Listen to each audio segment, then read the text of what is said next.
సోదరీమణులారా, జీవితం గురించి కొన్ని వాక్యాలు చెప్పాలి మీ ముందుకు వచ్చాను.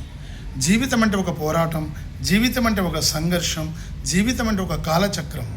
ఆగదు, ఎంత ఆపినా ఆగదు, ఎన్ని కోట్లు ఖర్చు పెట్టినా కూడా పోయే ప్రాణం ఆగదు. మనందరం ఒక ట్రైన్ ఎక్కాం, ఎవరి స్టేషన్ వస్తే వాళ్ళు దిగిపోతాం. కాబట్టి శరీరంలో వస్త్రాలు మార్చినట్టు మన శరీరం కూడా మారిపోతుంటుంది. 84 లక్షల జీవులు మనం ఎత్తిన తర్వాత నరజన్మ నారాయణ రూపం భగవంతుడు మనకి ఇచ్చాడు. కాబట్టి ఈ 4 రోజుల సుంటి నీటి బుగ్గ లాంటి జీవితంలో మనం వచ్చిన తర్వాత ఎన్ని కోట్లు కూడబెట్టినా, ఎన్ని ఆస్తులు నిలబెట్టినా, వేలాది కుటుంబం మన ఎమ్మడి ఉన్నా, ఎంత బలం, ఎంత బలగం ఉన్నా, ఎంత బలం ఉన్నా మనమ్మటి రాదు మిత్రమా.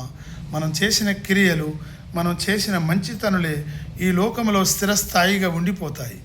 కాబట్టి మనం ఈ లోకంలో ఎంత ప్రజలకు ఉపయోగపడతామో, ఎన్ని మంచి పనులు చేస్తామో అదే నిజమైన ఆస్తి, ఆస్తి స్థిరస్థాయిగా ఉండిపోయేది. కాబట్టి రావణ బ్రహ్మ లాంటి వాడే బంగారు లాంటి లంకని కట్టినాక కూడా లాస్ట్కి ఉత్త చేతులతోనే పోయాడు. కానీ ఒకటి మాత్రం తీసుకెళ్ళాడు, చెడ్డ పేరు.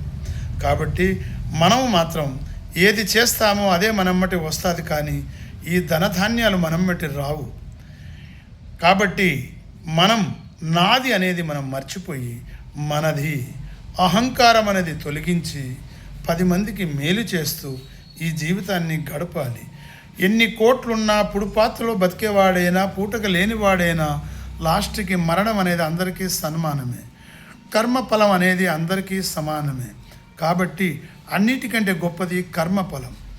మంచి పనులు చేస్తూ 10 మందికి మేలు చేస్తూ పోయినాక కూడా 10 మంది మనల్ని తలుచుకునేట్టు చేయాలి. కానీ దుఃఖించకు మిత్రమా, పోయిన వాళ్ళు తిరిగి రారు. మరణం అనేది అందరికీ ఉన్నది. అందరం ఒకరోజు ఈ లోకాన్ని వదిలేసి పోయే వాళ్ళమే. మట్టి తిని మట్టి బొమ్మల్లా తయారయ్యి చివరికి మనం ఈ మట్టిలోనే కలిసిపోతుంది. కాబట్టి మంచి పనులు చేస్తూ ముందుకు సాగు మిత్రమా. ఉంటున్న తొర్రూరు నుండి మీ సినీ నటుడు కేవై గిరిరాజ్. జై మాత.